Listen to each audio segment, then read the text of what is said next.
That's right. Greetings, fellow armchair Imagineers. Tiki here. And Mickey Fan. Yeah, and we're let's just go through and introduce the other four people so we don't have like a lineup. Yeah. So in alphabetical order, we have the final four of So You Want to Be an Imagineer Season 18, the deluxe edition. Yay! We have the rightful winner, Ace Astro. Hey, that's me. We have everyone's favorite Overcat, Outbound. Hello. We have the people's It's champion. really everyone's favorite. I thought I was everybody's favorite. Well, I was going to say Exactly. we have the people's champion, Goofy Yuck Yuck. Thank you. And then we have the imposter, Joker's Wild. I'm the illegitimate winner. Hello. I paid off 2/3 of the Jerry, and that did it. Ace Astro robbed. Yeah, I was robbed. I mean, in all seriousness, I did say that I'd give it to Ace if you guys pulled some shit like you guys pulled. So We still did the They project. did not though. They still wrote the project. Yeah. We followed the rules. We just It wasn't a good project, but they. You did not ask for a good project. You asked for a cat's project. Those are two very different things. Yes. Those are two very different things. Okay, so guys, I hate to say it, but I am just a little out of commission tonight. Just the energy levels not there. You know, it's because all of your projects suck. No, it's just because The story of my life. no, I've just had a really bad work. I've had a really busy work week, and what can I say? I kind of fell asleep when I should have been reading the projects over. So, Mickey Fan, you're the prepared one, right? For the most part, yeah. Okay, so what I want you to do, Mickey Fan, is I want you to play Master of Ceremonies while I just hang out at the production nuke and make sure this thing goes well. I will be chiming in from time to time on the individual performances of the players, but as far as the actual content of the project goes, I'm not going to have a ton to say, though I will chime in from time to time on that too.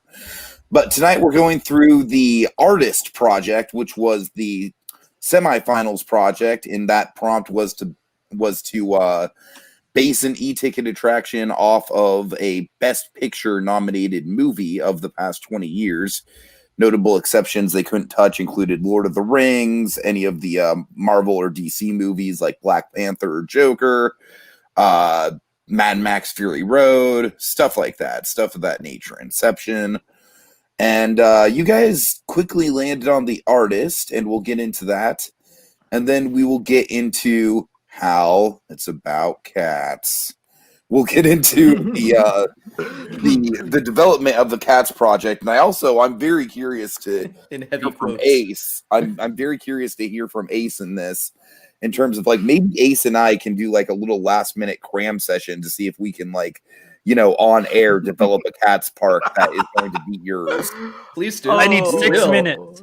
I know, right? 6 minutes. Honestly, that sounds cocky, but I kind of feel the same way. I mean, that's more time than Tom Hooper put into it. Oh. All right.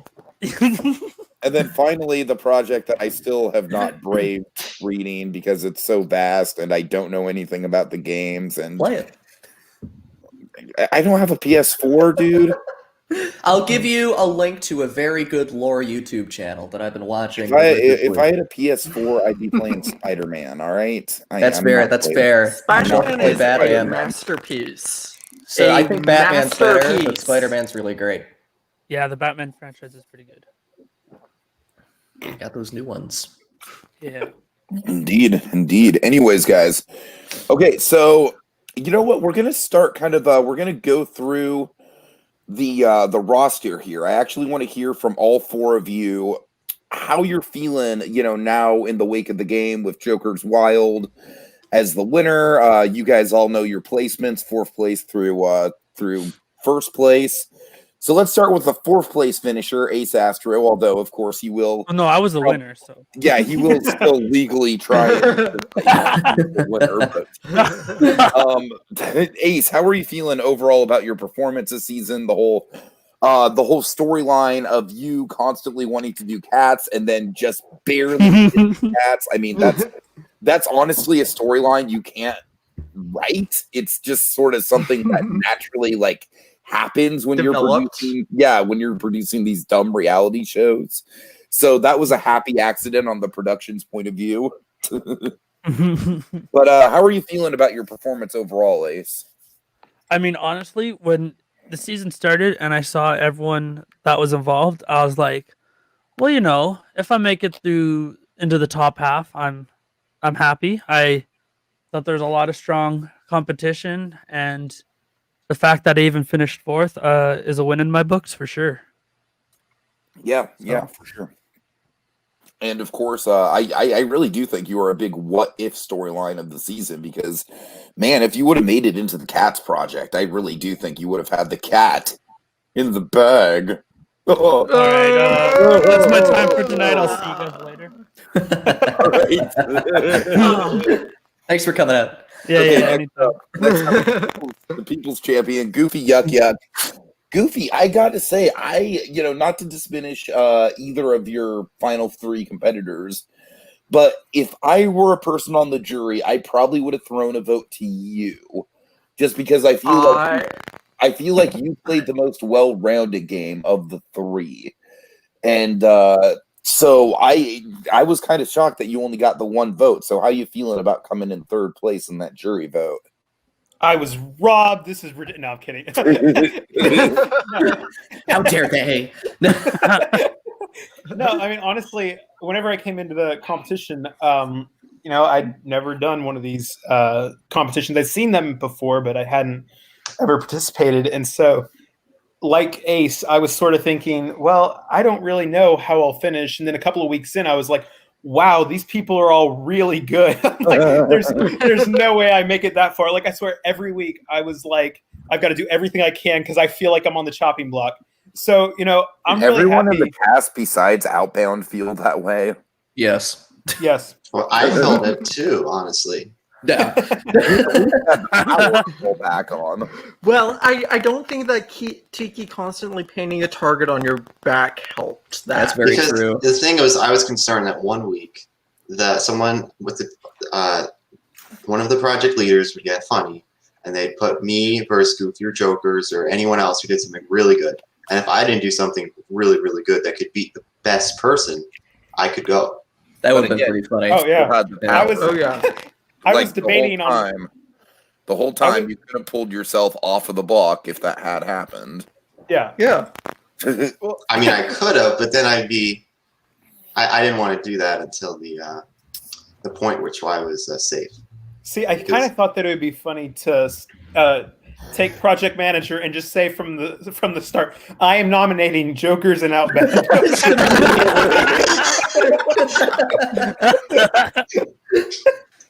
I mean, you're right, every T. week, I would have used the power, honestly, but then I would have been vulnerable. Yeah, we'll see. All right. And then We'll see. But let me just say one thing before we go on to Outbound. bro. Whoa. What? You're gonna want to buzz that again. Panic. You've got some major static going on. Do you want to come out and come back in? Yeah, give me a second. Okay. Yeah. Oh. It's really bad. All right. Okay. So Goofy, just generally speaking, I think we can consider you probably the fan favorite. So the only reason I say that is you kind of came out from nothing, right? Like Joker was already an established presence. Of course, he's a legend of the game. Outbound has been an established presence in the community with his role in the Sorcerer's Apprentice. You were nothing. You were a big question mark. You came out. You're nothing. Goofy. Don't forget All that. these people are great. You're not. No, but what he had a blank slate at the start of the season that he filled in as he went with his awesome gameplay. So, how do you feel about your journey there, Goofy?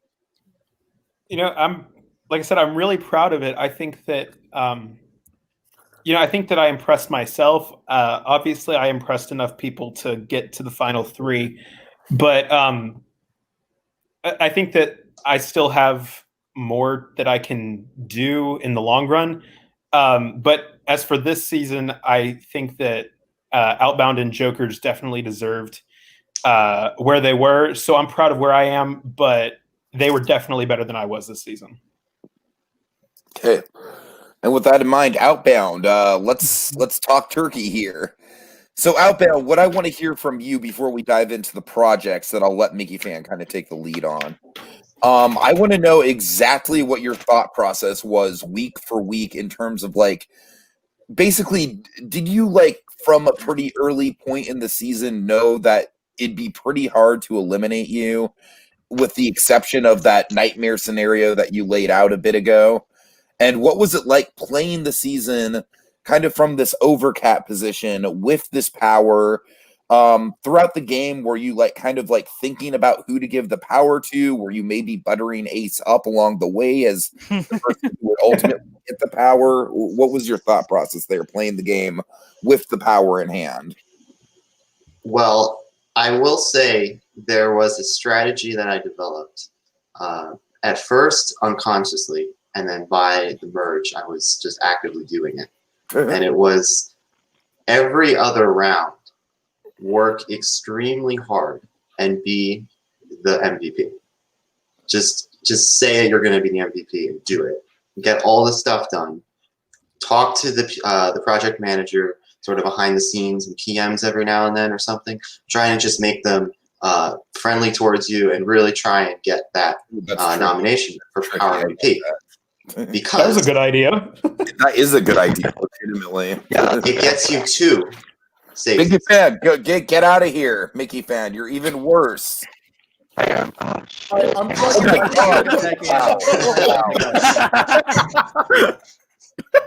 That was legitimately terrifying. It's so weird.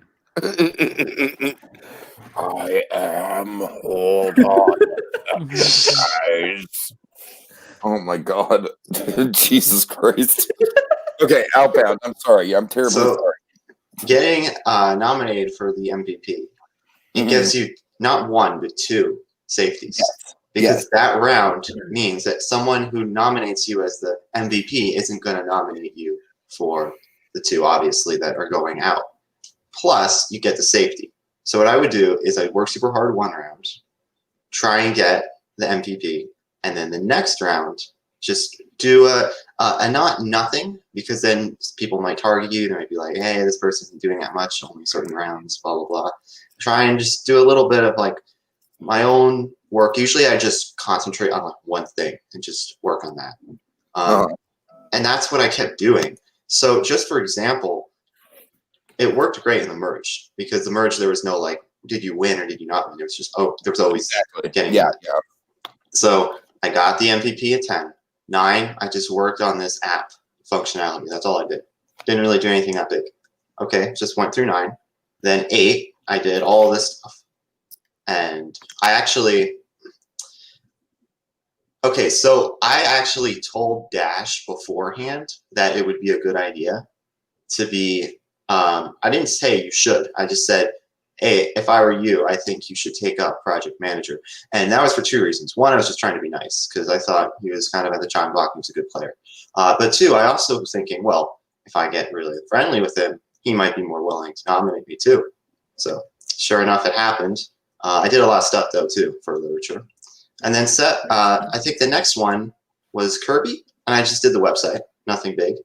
And at that point, I already had I just ridden through with half of the time being immune, the other half just doing a lot of work so I couldn't be possibly eliminated. And I still had that power, which honestly, I never really thought this round I'm just not going to do it. And I'm just going to use my power. I'm just going to coast through. I never really thought of that, because I think it would have just, especially with the judges, like I know Ace, you were sort of, the judges didn't really like the fact that you didn't do as much on the Kirby project because you're immune. I don't know if that was part of why you didn't do as much on the Kirby project. Oh, it 100% was. I knew I was going to be safe. I was like, I'll let the others do the work. Yeah, and that's smart. But I was just worried that the judges might be like, well, now next time you're not safe now, we're going to eliminate you. So I was just always trying to be immune and also do a lot of work to get safe. And that was a long rant, but that's pretty much how I was playing the game, honestly. Oh, good. Final three. I think though it was honestly just an even split, and it was all about who played the best game. And honestly, when you look at it, I think Jokers played the best game because Jokers. I might have had some huge like big projects, whatever presentations, but Jokers was always consistently doing different things. He was doing really solid projects with The Incredibles. It's probably the most iconic part of the season, honestly, that music. And then he made that amazing video at the end. So I think he definitely a much deserved win. I also feel like he had a damn good social game, which is maybe, I feel like the social game, and So You Want to Be an Imagineer is one of the things that's still underrepresented, even though I feel like this season's going to change that. But definitely good. Yeah, and it's amazing that he's in Japan the entire time. That's what I was going to say, yeah. Well, to be fair, everyone changed their schedules to accommodate me. And I just went about my day normally. No, there were points where it was like 1 a.m.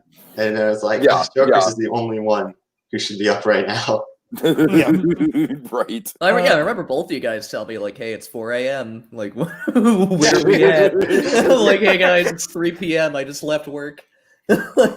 Honestly, the last project really messed up my sleep schedule like every night. It's okay. It fucked up mine, too. Yeah. Surprisingly, I literally stayed up until like 2 a.m. editing that video one night. Oh, man. All right, guys, we have Blue Dragon 5 in the comments here. Such sportsmanship. Thank you, Dragon. Thank you. All right, Mickey Fan. All right. I think I fixed Oh my God. No robot voice. It's better. No robot voice. I think Sir has failed to possess your soul, Mickey Fan. I think you're Oh, good. he tried. Fortunately. All right.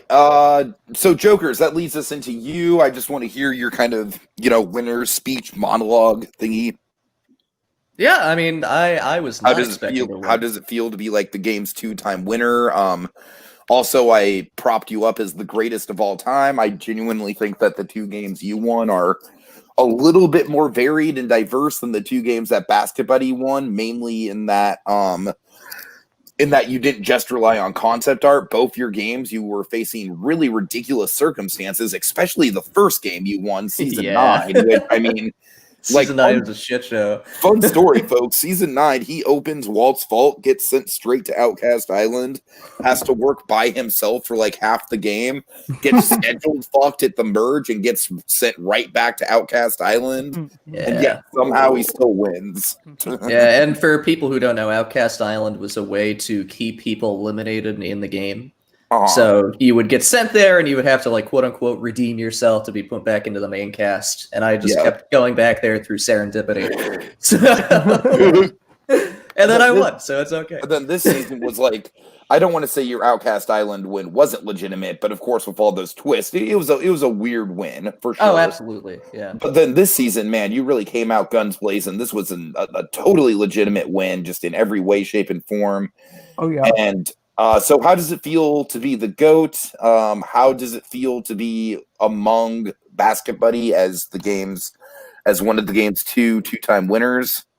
I mean, great, I guess. That was one of my goals, like, years and years ago, when BasketBuddy was trying to be the 2-time winner. I was like, fuck that, that's going to be me. And then I developed a social life, so I wasn't able to do this for a while. Wow, way to brag. So I just had too many friends. I couldn't be around. People in the jury calling in, is it too late to change my vote? I just led such a fulfilling life. But it's really great to finally have the opportunity to be able to dedicate time to this again. So, I mean, I really was not expecting to win. Like, you saw my reaction in real time over Facebook. I told Outbound and Goofy this after the jury show. Like, when was that? Like 2 weeks ago now? Mm-hmm. Like, I was expecting 3rd place. And personally, I told Tiki this. I was expecting Goofy to win. That's where I was leaning too. Yeah. I was very much honestly, expecting Goofy to like, win. right after that jury podcast, I was genuinely leaning towards Goofy. Yeah, I agree. I'm not used to being popular, so I was surprised there were so many people who voted for me. It's a great feeling, but I definitely don't think my win was illegitimate. I'm very proud of the work that I put into it. But yeah, I'm just glad that I was able to make it all the way to the end and also win, because I haven't been able to play like this. Oh my god! Since I think the last time I properly played a game was 2015. Oh wow! Yeah, where I didn't drop out at the beginning because I was too busy. So, yeah, you know. Sorry. Too busy with real life. You know it. It's not my fault. I'm just glad that this is something I can still do and still do as well as I used to. You know? Yeah, that's my speech. Great job, everyone else. You tried your best. Maybe next time. Maybe next time. There's always next year. No, everyone else should be very proud of the work that they put into it, and yeah, you know, I'm very proud of everyone's output. I definitely feel like this is the best season we've ever had. So. Okay. So if one of you wants to pull up a screen share so you all can go through the projects, I'd be totally willing to do that, but I'm not going to pull it up because I don't like. Tiki, before you did that, did you see Ace's comment in the private chat? Because I am very curious. Hold on. Also, look at the comments on the actual video. Oh dear. They're mine. They're not anybody else. Very old goat. I mean, I forgot about that. Goofy put me up for elimination, and out of all the finalists, I was the only one who had ever been put up for elimination. Oh yeah, right. Honestly, whenever I did it, I was like, "Oh my gosh, this is gonna put such a massive target on my back." I nominated him for elimination.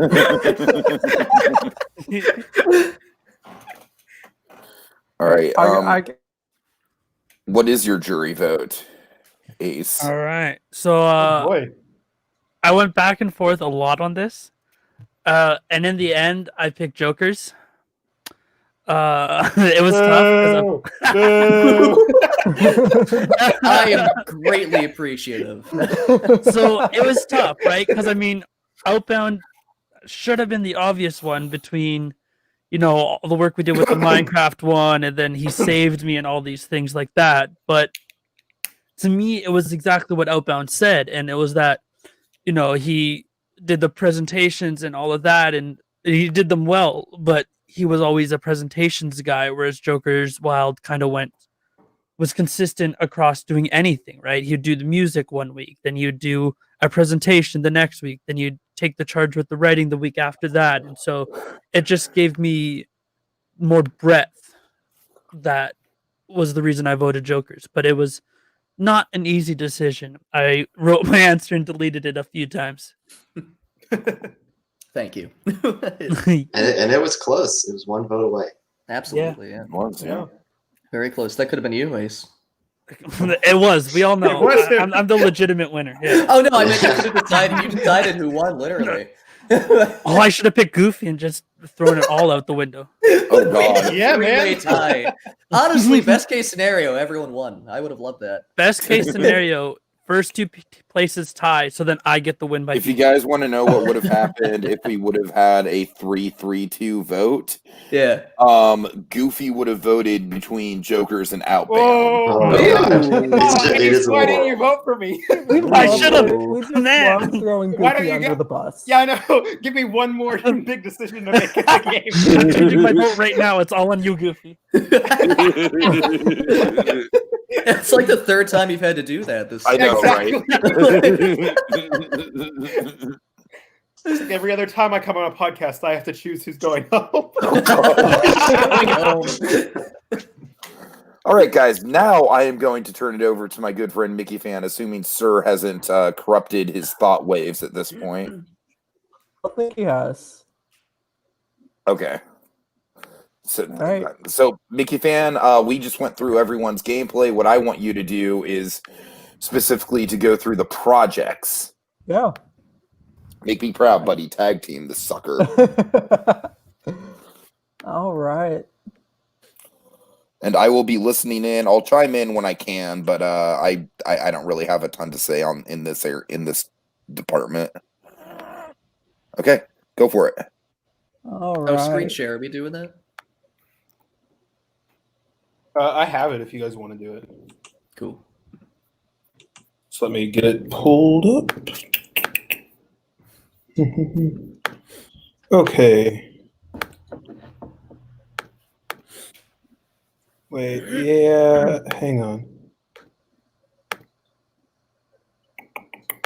There we go, that should be it. Okay, can you guys see it? No. Oh, yes. It's loading. Yeah. Yeah, Okay, cool. there it is. All right.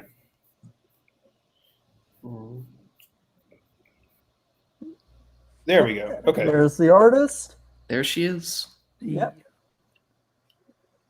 So apparently we thought like 3 times that it was our final team project. Yeah. Yeah. Well, because normally semifinals and finals are all individual.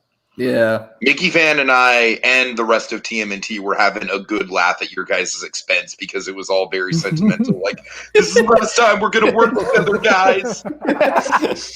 Oh, you thought. I mean, it was the last time I worked as a group of 5. Well, that's Yeah. true. It's true. That's true. It was the last time I worked with those guys. Yeah. Prospero was never the same after that. Yeah. Now I recall my heart sinking when I learned we had to make a cat's park by ourselves. Yeah. And then it went back up when I realized I could do it with 2 There was others. like a minute where I was like, wait a minute. Like, no, it's a team project. Okay, Honestly, thank you. I was kind of hoping it was individual because I really wanted to do the documentary as like a series of 2 3-minute videos, and that was going to be the entire project. Nice. It couldn't be solo cats projects because I would have just won easily. I mean, I already won in the end, but it would have just been too easy. Okay, so my first question for y'all is, what inspired you to take the artist for your best picture? For me, I thought it was very visually striking. The other ride that I was really pushing that no one else wanted to do was 1917, because I thought that could have made like a really interesting like historical ride. Oh yeah, Like I kept picturing like queues, like the old backlot tour queue, like with the Pearl Harbor stuff, where it's all like documentaries and like setting the scene, and then it ends up being like this like really immersive experience in it. But the artist is like super visually striking. We had a really cool angle with having the technology constantly progress. So once we got with that, it was pretty easy to stick with the artist. yeah, and that's one big thing that I really like about this is, it's like the 5th trackless ride of the season, but you did some really cool trackless shenanigans. We tried to give it a point. Yeah.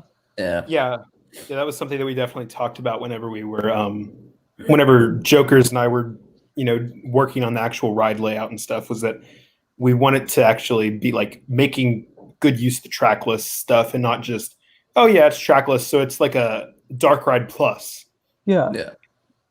Yeah, like I love the transition where the truck comes in and then you're pushed off the track into trackless. Yeah. Yes. That was a great transition. Such a great transition, and it really, really effectively like pushes you into that trackless part, and like just how much adds on with each scene. I really liked this project looking back at it. Yeah, I think it was probably like the most solid project that we had done thus far. Yeah. Yeah. Well, Great Literature Ride, I would put this on par with that. I would too, Yeah. I could wax poetic about Great Literature Ride for hours. But how you had the boldness to do an almost entirely black and white ride. Yeah, that was. I mean, that's so important to the movie. Yeah. So yeah. But I think another thing that really worked for the artist is it kind of fits well into a Hollywood studios park. Oh Oh, yeah. 100%. One of the Yeah. concerns you instantly have, especially with this prompt, is even 1917. It's like how do you kind of include that? Where would you put that in Disneyland? Mm. You know? Yeah, Well, it didn't have to be in a Disney Right. park. Yeah. that's true. Oh well, then. But you know, like a lot of these best pictures, it doesn't make as much sense as it could have. Yeah. No, absolutely. Yeah. Right. Honestly, I think that The Artist, 1917, and Once Upon a Time in Hollywood were probably our best choices. Yeah, they were the Personally. obvious And Grand choices, Budapest. but they were obvious for a good reason. Right. Yes. Yeah, I think that as far as like, I think that we picked the one that was probably like the most challenging to do, just because of the whole, like Mickey Fan mentioned. I mean, the majority, well, all of it except for the last scene is supposed to be entirely black and white, which is like, it was really difficult for me early on trying to grasp.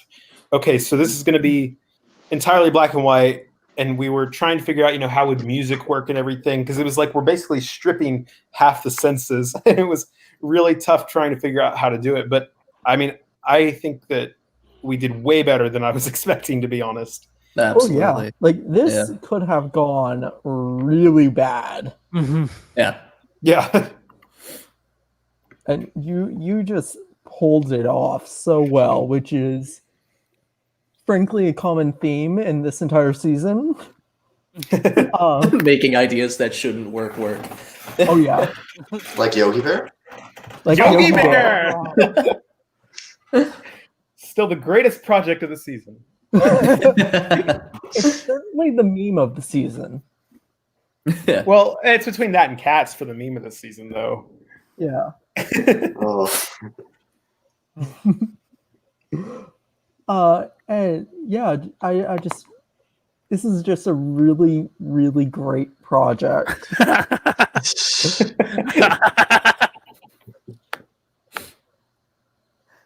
you're definitely And the one of our video. most solid. Just it's good all around. Yeah. Absolutely. And there was that video, which that'll always plus it for me, because sometimes I don't want to read, I just want to watch a video. Yeah. Yeah, the video is definitely important because of how important the music was. This was the video. This Yeah, is that video. Yeah. I can't believe I got eliminated after such a great video. I know. What I really like about the video is with a project like this, such a focus on the senses. It's all Yeah. black and white. It's silent for a good part. I think the video really shows that, and it shows how it could work. Because in Yeah. theory, you might be like, I don't know if this will work. So you have to really see it to understand it. It very much proves the concept. Mm. Mm-hmm. I really think you like guys did these- a good job with picking the scenes too, because the scenes are. It's not necessarily a book report project, but by the same time, you do get the gist of the story as you go through, but also you get kind of the the evolution of the technology at the same time. It's very much a love letter to the golden age of Hollywood in much the same way that the actual movie is. Yeah. Yeah. Mhm. And we Yeah, went that was through. Sorry. No, go ahead. We went through a lot of drafts for the scenes too. Like there were a few did. scenes that we cut.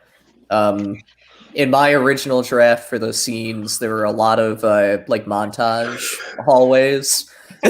So we definitely wanted to cut that down. And then I know the German affair scene was originally supposed to be trackless to show the different takes that they were doing. We were trying to figure out that one because it was like we wanted to do like multiple takes of it. Like we were talking about. I'm trying to remember what we used whenever we were talking about it. Like how to describe it. I know initially we were talking about having the cars split off into different areas of the scene, and then behind scrims there would be animatronics of Peppy and George, and they would each be doing different takes of the film.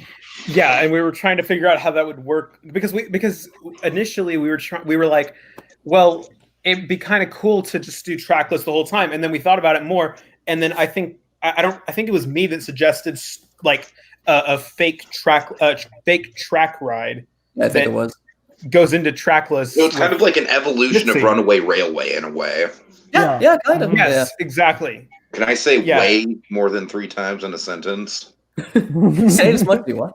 And I think doing that really worked out because if we kept that scene specifically like that, we never would have been able to have the piano to orchestral transition, which I feel like is a really important transition. Oh yeah. Right, it was super cool because it was like you're in this kind of like idyllic golden age of Hollywood, and then all of a sudden it's like bam, you're in the real world.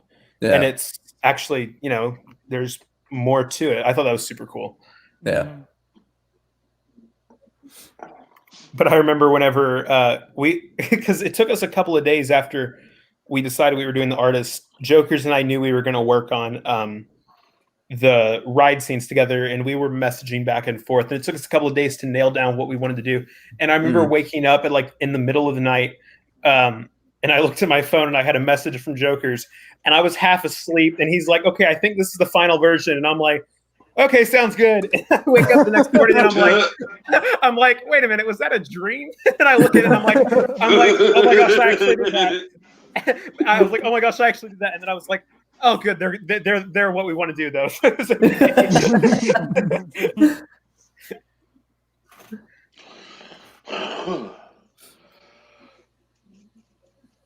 Yeah, just. Any other thoughts about this from the creator's point of view? The technology done by me really carried it, of course. The project wouldn't be the same otherwise. Definitely. Tech with Ace.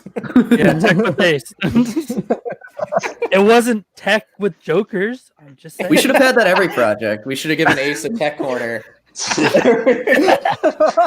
Just make random tech things that just aren't needed at all. Yeah. Make it like a bus mind, guys, I do kind of want to speak to something with the gameplay of it all, which is, of course, this is the first project that we've really just driven the cast down to the final 3 from the merge team.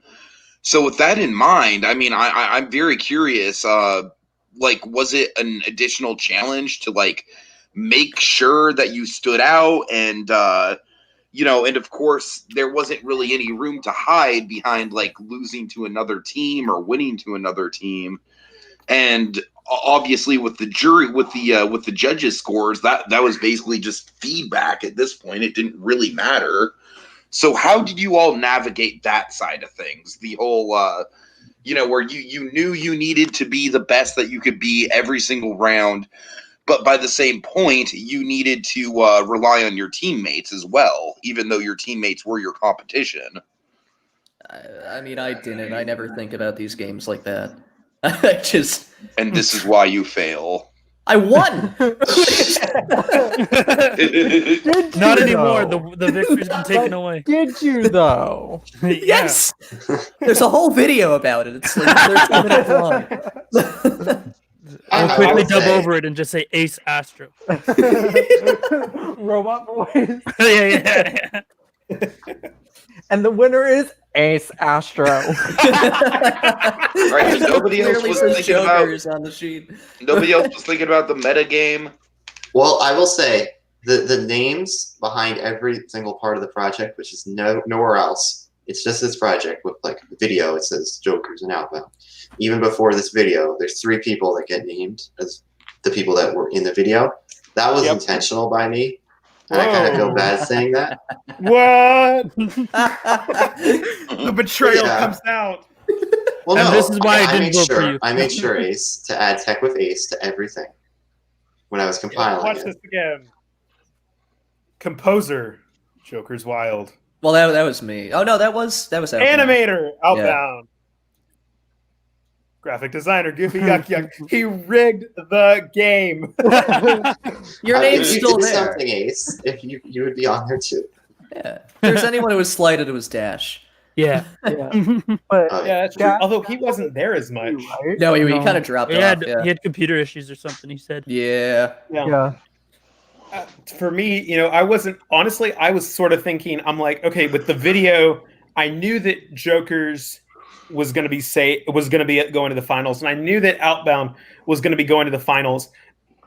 And to be honest, I was like, oh man, I really thought it was between me and Ace, and I was like, I tried to do as much as I could, but I still didn't know because, like I said, every week I was intimidated by people, and I was like, I'm gonna get eliminated this week. This is the week, and so I was really, I really thought I was gonna get eliminated until Tiki said that the TMNT chose to save me, and I'm like, oh, so that's the final 3 because I was like, there's no way that after the video, Outbound and Jokers don't move on. So I wasn't really thinking about like, I don't know. It was like a month ago. I don't really think I was thinking of anything too strategically.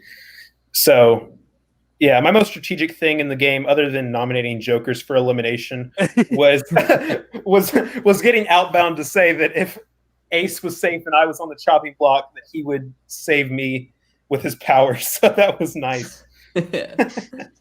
I to rebut Tiki. The only thing that I did that was strategic, and I told you guys this like a month ago. I took team leader for the Kirby project.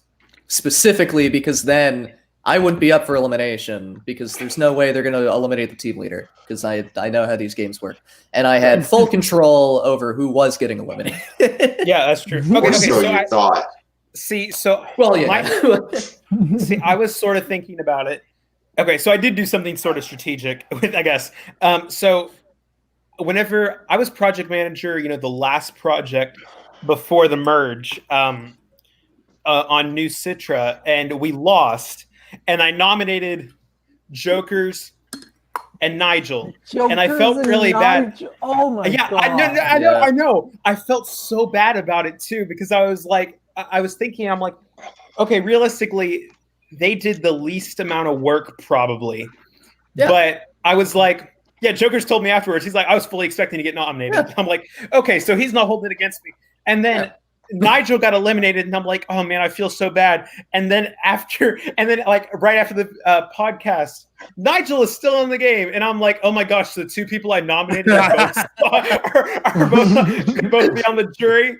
And so then I was like, it sort of came down to, I was like, okay, I do not want to nominate anybody else that could be on the jury. So I was like, I'm gonna hold out until I know. And whenever we found out with the semifinals, because I was the project manager for this project, I was like, okay, so I can do this to show my leadership, but I don't have to make anybody mad by nominating them for elimination. Of course, TMNT kind of screwed me with that because I had to pick who to eliminate between Zach and Nigel. And I was sort of thinking about it afterwards, and I'm like, well, I guess I did myself a little bit of a favor. I wasn't responsible for the eliminations of 2 different people in the game. I just eliminated Nigel twice. Now Nigel just hates you. Yeah. He came back, so you did it again. He didn't learn his lesson the first time. He has your profile picture on a dartboard somewhere. He's just throwing darts at Goofy's face. You sent him a PM afterwards and said, stay down, and nothing happened.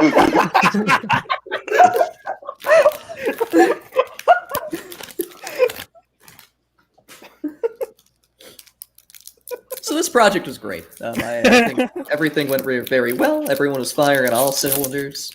Yeah. Look at that face. Look at her go. Okay, I will say though, the most impressive part of this project to me was right here. I cannot believe that Outbound took the time to, colorize it. Yeah. Oh, Outbound. It's crazy. Yeah, thank you. It was definitely an interesting process. How long did this take? About 2 hours, I'd say. Jeez. Just on colorizing. But Outbound? it was Spent more time, you would have won. Didn't spend 3. You had to it was interesting because you were selecting colors, but it was all gray. So the change color tool is kind of weird. I had to really boost saturation to try and get some colors. Yeah. I think it came out really well, actually. I played around with it a lot. When I I added love flashes, every they added turn. more colors. Every so. turn, the flash is so cool. Yeah. I keep forgetting to tell you. I found a video that gives you better colors that I've been meaning to link you. So I'll send that to you. Like you can choose like any color and insert it over anything, and you should be able to do that with Premiere. Oh, really? Oh. Yeah, I saw it for Final Cut, but you should be able to do it for Premiere too. Oh, thank you. Yeah, I got you. Be very cool if I ever do this again. I'm probably not planning on colorizing anything. Yeah. But, yeah. You mean you didn't enjoy it enough to do it again? I don't think so. No, but the result was great. Yeah, I think I was looking at it as like, if this isn't color, or if this isn't showing some sort of color, then it's got to have it, because that's like the grand finale. Yeah. Absolutely. No, it did. It was so cool. Like I said, whenever I saw it, well, you sent a sample picture of it, and I was like, well, that's a little weird, because he said this took so long to do, and it was one frame. Yeah. I was like, really? And then the whole video, and I was like, my gosh, this is so cool. So, yeah, I mean, I think that from a full project point of view, we'll show the website for Red Dead in a little bit, but I said on there that my favorite project was Yogi for personal reasons. But I think that other than Red Dead, from like a pure like project standpoint, I think this and Legends of Literature were probably my two favorite. But I think I like this one a little bit more, just because it was cool, because it was like literally everybody was firing on all cylinders. I mean, even we said, Dash was probably, we all kind of felt like he was probably going to get fifth, but he still contributed the cues and everything. And the best detail of this project was the mailbox, or the mail for the dog. I was like, that's genius. Yeah. Well, I really loved what everyone did with this. Yeah. Like, I know that for TMNT, like we were really trying to figure out, okay, what are we who are we going to send to the finals, because everyone was firing on all cylinders here. Yeah, it was tough. I think at the end of the day, it just kind of came down to, like, I don't know, Ace, I got to admit, you kind of sleeping on the previous project. I honestly think if you would have rocked the previous project in spite of having the power, I honestly think that might have made a difference. I mean, I still did the facade and everything. There wasn't a ton more I could have done, so No, I was happy with what I did. Yeah. But I know Kirby, I know what you mean. Kirby was a tough project to get to find stuff to do. Like, Yeah. It really was. And that's one of the projects that we were trying to find more things to do, but we didn't have a ton of time. We couldn't find anything that wasn't stupid. Yeah, it was like a 5-day project. Yeah. It was, which makes sense for a bowling alley. But, right. But yeah, I mean, that's what I did. Like, I did the bowling animations. And it was like, well, that's something that wasn't really necessary. And I'm like, well, it shows that I did something. Yeah. So yeah, it's just it's a tricky game, and I feel like it's just going to get more tricky from here on out with the because believe me, I think that the merge team going all the way down to the final 3 worked out really well. Oh yeah. And I definitely think we're going to see that again, at least next season, if not future seasons beyond that. What? I do think that there should be at least one more season with solo finals, but I do really like keeping the team until the end. I mean, maybe for season 20. Maybe for season 20 we'll go back to solo finals. Or we can go true classic and the whole game solo. Oh god, no. No, that'll never happen. Bring it back season 5. Don't have the time. Oh yeah, that only really works for small casts. It really does, yeah. Yeah. All right. You want to transition to the next project here? Yeah. All right. Quick, someone do a smooth transition. Quickly, Cats. play a song from Cat. The hit upcoming attraction feature. Cats. Okay. Engaging. Cat related soon. dining and cat related My shopping. cat is not in Yeah. here, so I can't do a good transition. Oh, I meant to tell you. There's a joke. Hello. Wow. This is the most that I did for the entire Cats project. Beautiful. Everyone must have been so confused when the hub thread just broke into a Red Dead conversation. Honestly, I was reading your first comment and I was like, I was like, Yeah. this is really funny. Wow. It's beautiful. Do you guys want to see more, or just like leave it on this? Let's just cling on this. Just a honestly. slow zoom in over the course of Because I feel like this kind of represents everything from the final project.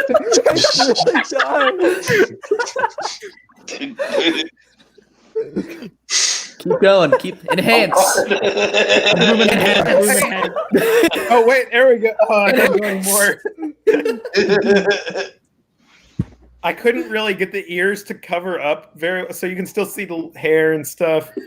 I think it's kind of funny. I think it's kind of funny that one ear is sticking out to this side and the other ear's up here. That's It just adds to it. So great. I love it.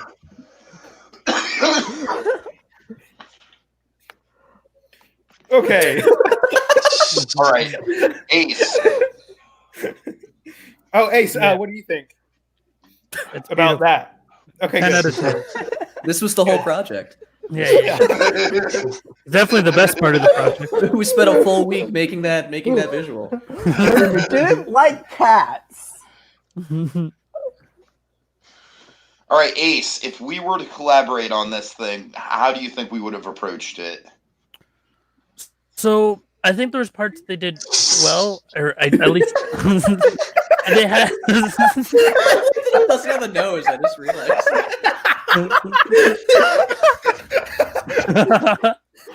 A nose is such an easy part for a cat. Come on. It's the triangle. Yeah. So Okay. You know what I would have Yeah. done here, Ace? And tell me if you would have done the same thing. I would have embraced the Dr. Moreau of it all. I would have embraced the horror. I would have essentially turned this into a Halloween Horror Nights park. Oh my Oh gosh. my god. Oh god. No, I'm not even Okay. kidding, because basically the whole idea would be it's a boutique park where you're walking around after dark. I think it'd be an after dark park for me. And, it'd be a boutique park. It'd be maybe like 50 acres at the most, probably even smaller than that. But, like all the main... To be honest with you, I kind of picture more of a not a treasure island, a pleasure island vibe. Where it's kind of Those like are two Pleasure very different Island things. meets Halloween. You guys get what I'm saying, though? Like, with Pleasure Island, with, Yeah. like, I imagine, like, the different nightclubs with the different, Yeah, that makes sense.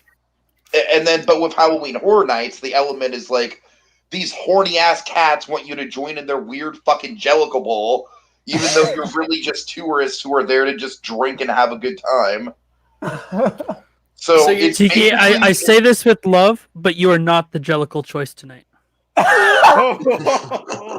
Yeah, so you just want like a park that's a bunch of bars where cat people are just accosting you the entire night. Yes, Is what you're that's telling me. exactly what I want. Yes. So like, hey man, Dreams at night.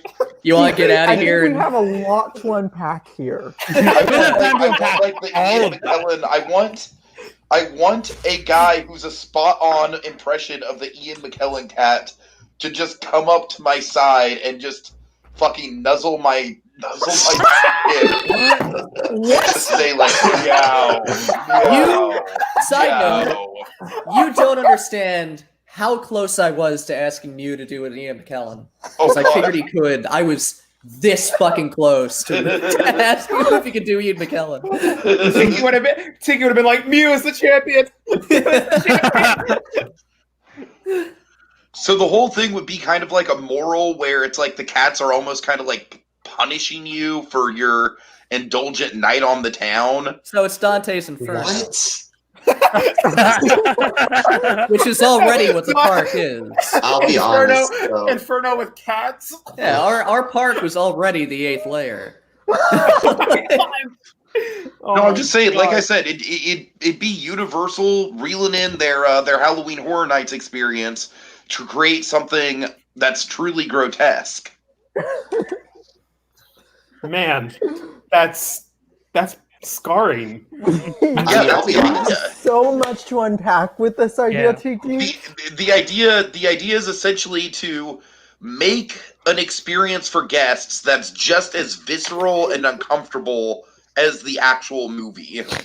Except for Ian McKellen nuzzling you. Yeah. Yes. I don't remember that from the movie, and I've seen it a few times. Ian McKellen definitely nuzzles some people in that movie. He They all nuzzles the nuzzle. wall. That's what I'm saying. Well, whatever. This sounds like Tiki's fan fiction. All right. Yeah, God, yeah. Cat's All right. How fan you fiction. feel All about right, asparagus time in to your find Tiki's time? Wattpad. Let's start searching. Ace, how did we do in your mind? Okay, so I mean, there was a lot of good things here. So when I was first You eliminated, don't have to lie and- to us. No, I actually mean it. So like when I was first eliminated, I in the like jury thread, I was like, if there's not a Skimbleshanks knockoff Hogwarts Express, I automatically win. Because it's such a simple yet obvious thing that it just works. Right? Like he was easily the best part of the movie. That He was the only good part of that movie. yeah, so that I mean, there's other parts I enjoyed, but he easily carried that movie. Did we forget the best part of the movie? You got me there. Taylor Swift came out with a gun. Okay, no. There's a level of ironic enjoyment you can get out of Cats. I don't But- agree. Skimbleshanks is genuinely entertaining. Yes. So That's it was true. if this movie performed well, something Skimbleshanks related, I could see actually going into the parks. But of course it didn't, so it doesn't matter. But it was something that it was like, if they don't have it, they've missed the mark completely. So, things like that I think were done well. Something with the docks felt right, but I still love, if you could scroll down on this, Goofy, I love how yeah, for sure. Brow Tiger's Barge River Adventure got an explanation, but none of the rest of the project did. I honestly, I think we just need to go It's through just further these. down there. Okay, here. Yeah, because none of these have an explanation, and then right there, this has an explanation. I also just realized it's longer than the actual description. It is. And it just reiterates the exact same information. Yeah, just with that extra line of he's a character from the movie, which I'd hope so. So I mean, there was some solid parts, but I mean, I would have done things differently personally. Well, see, I think it's funny because it's like we started out, and you can kind of tell from the map. Mhm. It was like at the very beginning, we actually we didn't Here. talk about not doing the project right Yeah. away. So it was like we sort of started thinking about ideas. Now, And correct then- me if I'm wrong, guys, but the Pleasure Island thing, is that kind of like there in the layout a little bit with like the different nightclubs and stuff like that? I wouldn't call them nightclubs, but kind of. Yeah, sort of. I mean, it's kind of like you can basically see recreations. It's basically the entire movie in the park, other than Chinatown, which was just something to fill some space. Yeah. But I thought it was Does just so Chinatown funny. have all the racist Asian caricature cats? It does. We resurrected Peggy Lee. No, Chinatown was like completely devoid of Cat's theme. It was just It's actually themed to dogs. Just a was normal so weird. Chinatown. it was literally a normal Chinatown, and then I thought it'd be funny at the very end to say, also cats will be walking down the street. I was like, I'm gonna make this as bad grammar as possible. Well, yeah, just above that, you said FOD will range from fancy stuff like Okay, steak. you know what? If you guys Yes. actually put in a dog, I would have given you respect because that's one of the things the movie did not have the balls to show. That's because There's not one in the musical. Yeah.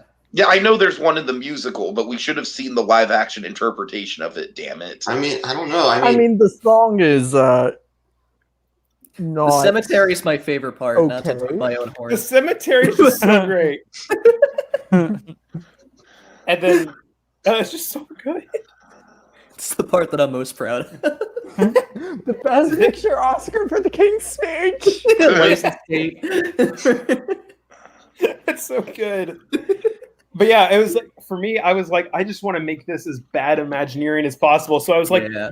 I promised technological advancements, never happen. And then this was just like completely random because I thought that'd be kind of funny. And then I think that actually kind of looks like what's her face from whoever that's supposed to be. Wow, that looks just like Rebel Wilson. I can see the yeah. resemblance. Yeah, that's who it was. That's who it was. Yeah. He But yeah, says so- meow. Meow. Yeah, exactly. You should send that to her. Uncanny. You should send that to her on Twitter as fan art. Yeah. What was your favorite role you ever done, and why is it Jenny Anydots? Please run my fan art. I just saw cats and I loved it. Here's some fan art. Oh my gosh. I made sure to add concept art and then parentheses professional. Oh, I did that too. I I never think saw mine- that. I think mine has like a reserved or something on it. And I signed it. Oh yeah, what's this one? Logo pending on Ground Yeah, Island logo Riverboat. Side Joker's wild down here. Wait, you put, I love how you put 2019. That's wait, brown. Yeah, the water's brown. I Just didn't know it was brown. garbage. Okay, He can couldn't I get find an any explanation colored on this one? pencils. I added a restaurant in the background. That's the pun That's I'm the most not proud of. anywhere in the park. Yeah, it's Whiskers a Go Go. Nice.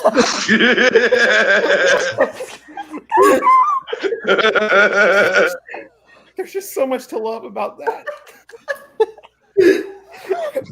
See, care and attention went into this project. Yeah. It was just misplaced. So it's bad on a level that is intentional, which is why I Yeah. love it.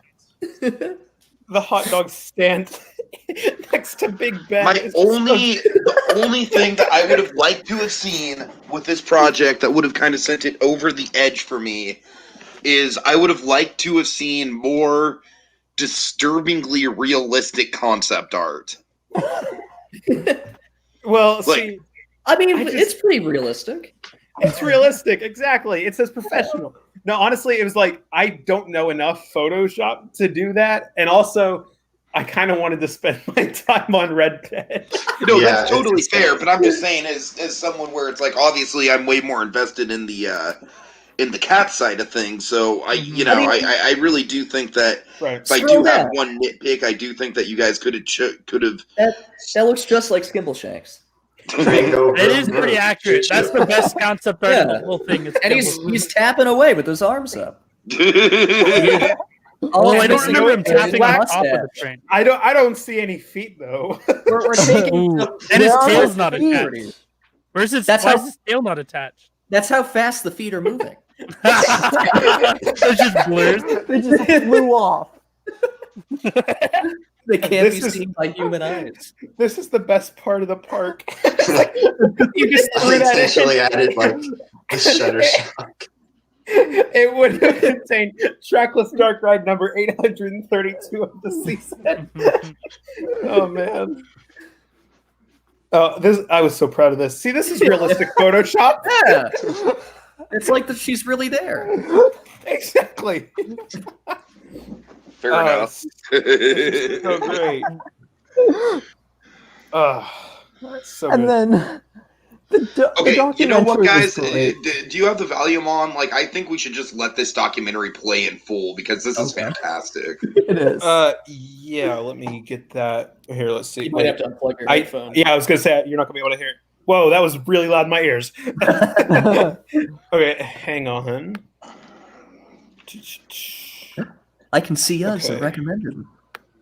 Oh, look at that. Look at that algorithm. Oh, that's Look at actually me. kind of surreal. The winner in the top middle. Unbelievable. Okay. Yeah, this is all I watch with my goofy yuck yuck account.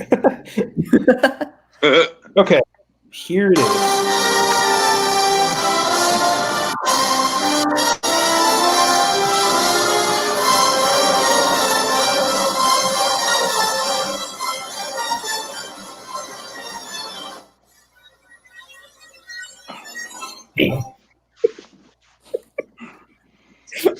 Thank you so much. Around the world. In early 2019, Universal Creative commenced work on one This of the is largest Mew, and right? most Yes, you. industry. A 2,500-acre, highly immersive theme park designed around the studio's 2019 tentpole, Cats. Hiring some of the most skilled and seasoned veterans of the entertainment industry, Universal Creative founded Contemporary Art in Leading Places, or CAPS, CAPS, to undertake the project full time. Leading this crack team of designers and show writers is Robin St. Pierre, award-winning conceptual artist and designer. That's my favorite shot. I think after Universal saw some of my conceptual work that I did on Broadway in the past, initially they wouldn't tell me what the project was, but they did assure me that it would be the next Harry Potter. Harry Potter was such a huge success that I jumped at the chance.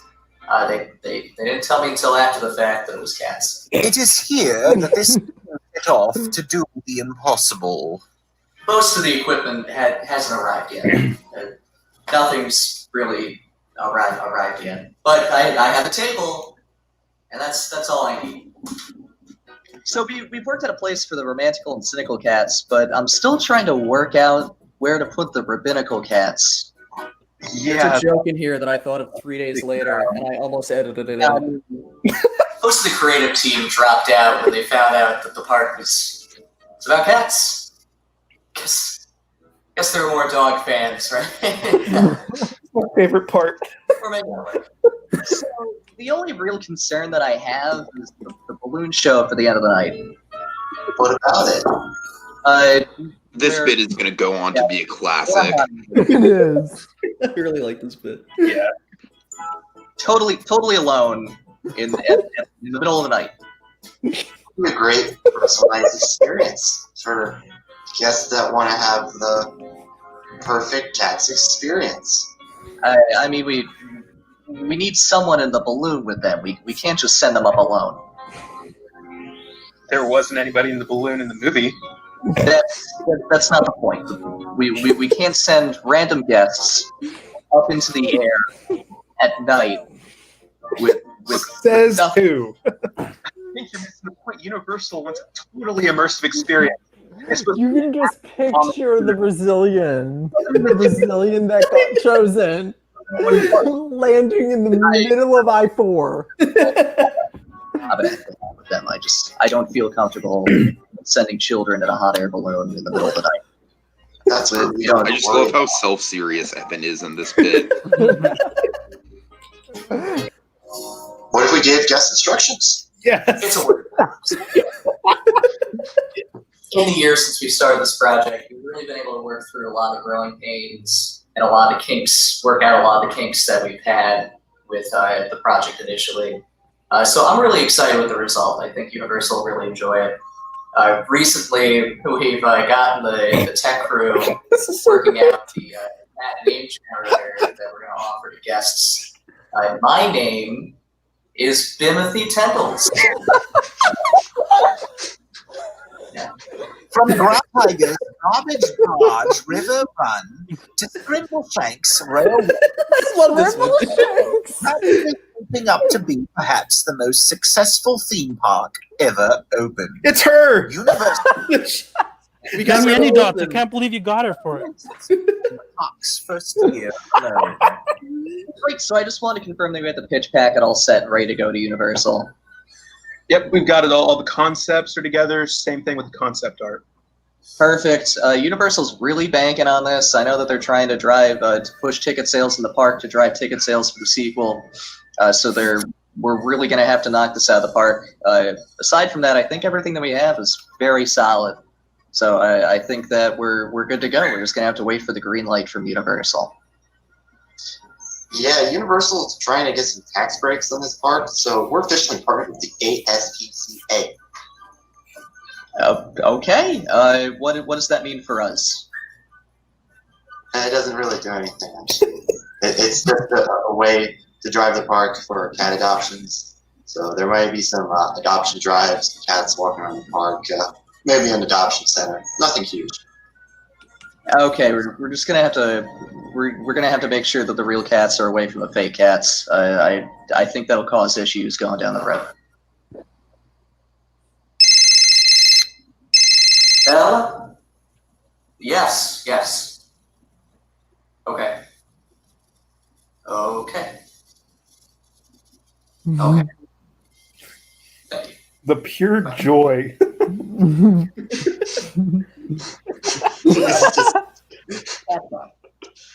Like, really bummed. So, no more parks canceled. Wait, we've been working on this for so long. What does this mean for us? So, Universal's still getting the tax break. ASPCA deal still went through. And we still have a ton of undeveloped land. So it's really just a matter of figuring out what we're going to do with that. I have an idea. I don't know if you guys want to see the end of it or not. the comedic timing in that is so good. Yes. It worked out so well. And honestly, I really do think that's it might have been basically, Jokers. I think two things really worked in your favor: the fact that you were basically the face of that, and then also the fact that during the Jury Speak segment, you were able to really kind of capitalize on, like, hey, people seem to like this everything super thing that I did. Yeah, I mean, honestly, this video is probably the thing that I'm most proud of this season. Yeah, It's really impressive. I'm very glad it came out as well as it did. Yeah, I agree. I thought that it was just so cool. Whenever you sent it, I watched it like 3 times in a row because I'm like, this is just the funniest thing. Guys, I have a feeling that once we get into prep work for all the 1984 stuff, 86 stuff we're doing, I listened to Garrett's Inner Space thing like 10 times in a row when I first got that. He's so good. I know. I love him. He is. Anyways, I'm very excited to play that game. And I think that the tribute was cool at the end too. I mean, Yeah. that was just like a super cool idea. Whenever you showed it, I was like, dude, that's so awesome. Yeah, I had time to fill. That's what took me the longest to edit because it was just a bitch. But, yeah. all right. So now we should move on to the real final project, I guess. Team Prospero Rebels. Still to this day, I don't even know how to quantify this. Team Okay. Easy to Prospero quantify it. Rebels. Ace is the winner. Easy. Yeah. And now I got to find the website. It's in We hit it the so well. description of the video. Oh, that's right. It is. Yeah, Okay. I'll post it after this. Because we were Okay. freaking out that we really wanted you to read the entire Cats project, think it was bad, watch the Yeah. video, like, this is such a good season, but ended this way, and then see the video. Like, we didn't want anyone to be scrolling. I mean, that would be all well and good. I just don't give too much of a shit about Red Dead. Well, Yeah, it's see, okay. You know, you really don't have to. It's just basically Frontierland, super big. Right. Yeah, sure. See, like I said, we were trying to The figure out what we Galaxy's were gonna Edge do, version and of I never. Frontierland. Yeah, Exactly. It's Westworld. It's Westworld. It But is. I knew nothing. I haven't played Red Dead or anything, so I was like really scared. I'm like, I'm not going to be able to really contribute much to it, and so that's what I guess we can kind of talk about what we did now. So I didn't do a whole lot in the park, which is why I really think that third place was fair, even though you guys. That's a lie. You did a lot in the park. You did. Well, okay. Yeah, we lost this week, right? Yeah, you did more than I did. Okay, but yeah, you did the documentary. I'm talking okay. So full project. I spent most of my time actually building the site because I was like, I haven't seen Red Dead. I can't throw in these Easter eggs and all this cool descriptions and stuff. So that's what I spent most of my time on. So I guess we can kind of talk about what we did ourselves. Yeah. So I have to say I appreciate the World Anvil. Oh, thank you. Yes, I was trying to find a way to make a good map because there was no way I would be able to keep track of everything on like a normal map. There'd be no way to zoom in and see everything. So I needed it. Yeah, this was another thing. Whenever it got sent in, I was like, "What? This is so awesome!" Yeah. But yeah, so like it's you can see the different attractions that we put in that aren't actually part of the thing or whatever. So yeah. Yeah, so black would be railroads. Gray, I think, was educational experiences. Green is like hiking. Red is attractions. Orange is you have to sort of just be there when it happens. It's more of like a random event. Yeah. And I think that's everything. Oh, purple is a hotel, and then blue is ferries. Yeah. Yeah, it's super cool. Mm. So then, I don't know. Do you just want me to go through the regions? Yeah. Okay. So I did Amberino, and because I told Outbound and Jokers to pick what they wanted because I was like, this is really your guys' passion project. I will learn. I thought I was like, you guys know more about this stuff, so it was better for me to focus on learning just what I needed to instead of generally Red Dead stuff. And so Amberino and New Austin were the two lands that were left. And I started looking at Amberino and I'm like, wow, there's nothing here. Yeah. I mean, there just really isn't anything. Like, there's a bunch of wilderness stuff. Yeah. So that's kind of cool. I mean, that's basically what it is. It's like, but it's like, it's hard. I was like, well, there's not really a lot to describe or whatever. So it's like, you can hike up a mountain. The horse isn't part of that. There's the railroad. And then this was kind of cool because I got to actually, I just made up this dude, this Silas Reading, because there's this place in Grizzlies East that it's literally called the Mysterious Hill Home. And I was like, well, I can fill that in a little bit. So I made that up, and then, I made this guy up. Wait, no, I didn't make this guy up. Never mind. I think it's best, actually, I think, that way, because for you had a whole different original thought process. Like, how do I add this stuff? We chose the more populated areas, which would kind of need Easter eggs. But this area, I think it actually benefited, because I honestly wouldn't have thought of, especially New Austin, all the things you can do there. Because honestly, they add New Austin for just the end of the game. It's more of like a reward for completing the game. There's really nothing to do there. I mean, it's basically an Easter egg in itself. Yeah. Well, no, you can fight bandits. I think the Del Lobos are there. Yeah, but they don't go there. This stuff at the end. Yeah. Yeah. Oh, and so some of the people I don't remember if it was Space that asked about this number at the bottom. So I was like, whenever we did the last project, I think whenever we did the last website project, it was Outbound that designed the website, and he did cool stuff at the bottom with it. So I'm like, oh, I'll do something fun. So the numbers, on old phones, you'd type the numbers to text, you'd type 2-3 times to get the letter C. Yeah. So it spells redemption, just because I was like, oh, that's a kind of cool thing. So so I did Amberino. Next is Lemoine. So I think that was Outbound. Yeah. Yeah, I that was did Outbound. this. I think it would probably be the most densely populated area in terms of attraction count and shops. So I tried to add enough detail. Honestly, by Saint Denis, I just was like listing things because there's just so much in that. Yeah. So yeah, you start out in there's a creek with a ghost train. There's like an Easter egg, so I just added that. I added this whole mystery of Pleasance. You don't really know what happens. It's still a mystery in the game. So I actually added a bit of an answer, and it's sort of just as I kept adding to it, I kept making it a bit like it's kind of dark, to be honest. But I imagine this as being something more for adults. This park, teenagers maybe. I imagine that if there are children in this park, it's probably just yay cowboy rodeo, yay. Holy cow! I never. Yeah. It's really dark. That's what I really like about this, because you do have the surface level yay cowboy rodeo, but as you dig deeper into the park and on the site, this is really for adults. I mean, you guys use the Westworld comparison, which is the obvious one, but I feel like the real comparison, and this is just another example of me getting to bring up this place because it's fascinating to me, is Evermore Park in Utah.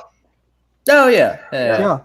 Because Evermore Park in Utah is basically a living, breathing, live-action role-playing game.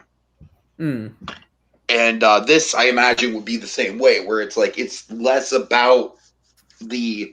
let's go to a theme park and go on rides, and more about we are going to immerse ourselves in the setting, immerse ourselves in these characters that are around us. Yeah. Yeah, I mean, that's something we talked about during the Jerry show. Sure. Something that we want people to come back to multiple times, and they can do... Just like Westworld, you son of a bitches. Yeah, and they can do entirely different things each time they come. Right. Yeah. And anyway, a big part of Red Dead, I really think of this, honestly, you don't need to know the game to enjoy this, but a part of the theme of the game is this idea of civilization, and it's coming in, and Red Dead never really says it's good or bad. The characters, they kind of hate it, but they kind of admit it's good in certain places. And you can just kind of feel the more you dig into it, there's these dark things that are going on. And this idea, especially by linking it to the 4th of July, the promise of America. And then you look more into it and you're like, wait a minute, all this stuff's going on. It's not as great as it might seem. But at the same time, in the wilderness, there's still outlaws and cowboys that are shooting people down. So, which one is better? Both are kind of bad. Sure. Yeah, I do like all that juxtaposition. What's funny is that I have looked into trying to do a BioShock park in that same sort of style. Oh, that was one of my suggestions. Yeah. Same. Nice. I don't know how the fuck you would do BioShock Infinite with all the Confederacy worship in that game. But, I mean, Infinite you couldn't do because of honestly, the setting anyway. I feel I don't know. I feel there's ways you could do Infinite if you made it an indoor park. Yeah, I feel like There's Rapture is a ways. lot easier to do. Rapture's definitely a lot easier. Yeah. Rapture is too much of a Roundian nightmare for me. I mean, it's better than Columbia. True. Columbia is basically just the US Columbia today. is just Columbia is essentially just all the stuff that people are freaking out about with the Confederacy statues, but just on steroids.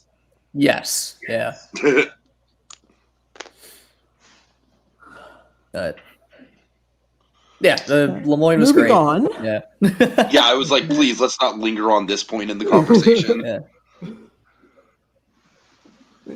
Yeah, I really think that you captured what makes Red Dead so great here, while still separating it enough that it's a standalone experience. Absolutely.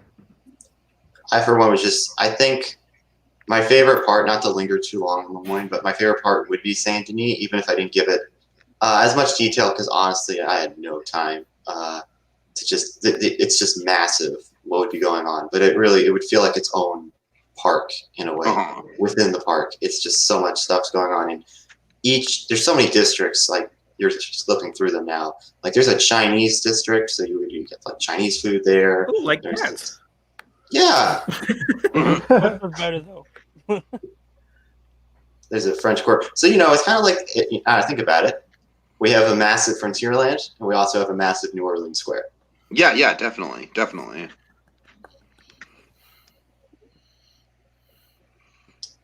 Yeah, it's a ton of stuff. I know there's the vampire hunt. Yeah. There's just an Easter egg, so I added that in. Yeah. Ton of cool shit. What we got next? Oh, this is my other land. Yeah, so I did New Austin too, and it's huge. And so that was most of what got cut land-wise. Actually, my 2 lands were the ones that got the ones that lost. Yeah. But I mean, it's because there's not a ton there, so I had to add in, more stuff. So, just kind of, going through it quickly. So there's Hennigan's Stead, which is like, it's one of the areas in New Austin, and one of the big attractions there is this ranch. And I kind of realized that through a lot of New Austin, it's this common theme. Oh, my dogs are barking. That's not a metaphor. No. So I realized that there's this common theme in New Austin of places where people can,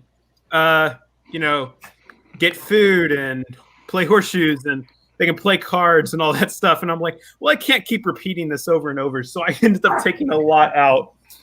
But yeah, so I thought that it would be cool to do like donkey ride or burro rides, through Pikes Basin, kind of like the Grand Canyon, which is like, it made me kind of think, man, I can't imagine the scale of construction and stuff.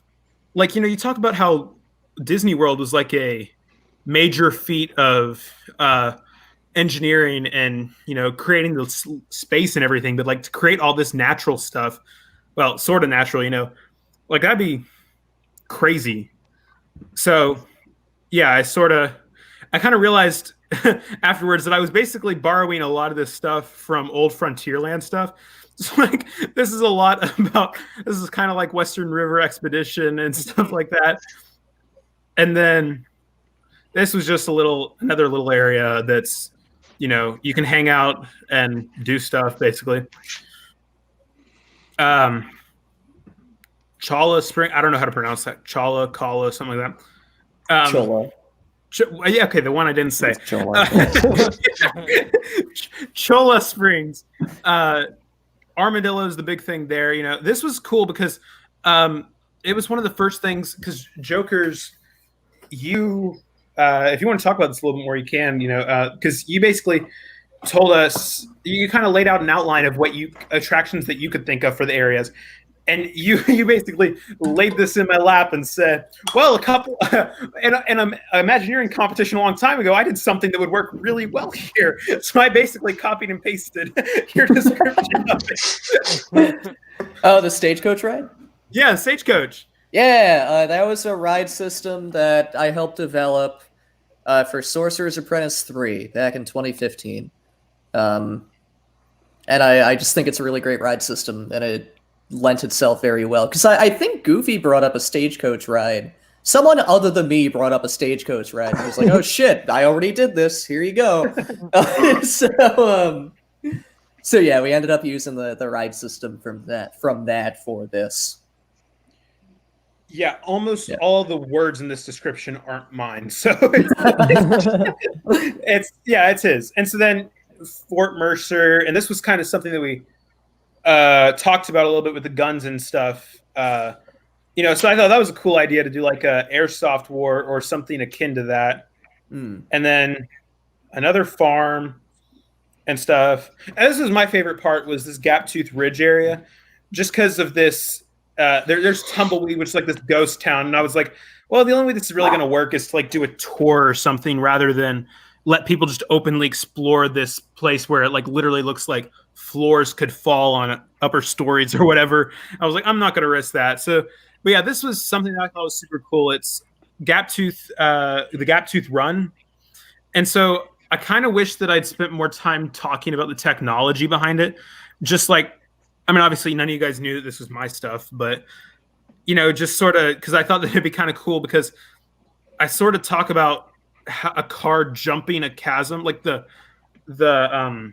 cable car or the mine car, like actually jumping a chasm and then like actually being real. It's not like it's simulated or anything. Like you're actually, jumping. So that was something that I thought was super cool. And then immediately going into the water, I was like, this is a ride that I would ride again and again just for that effect. So that was something that I really wanted to focus on. And that's pretty much it for mine. Yeah. Oh.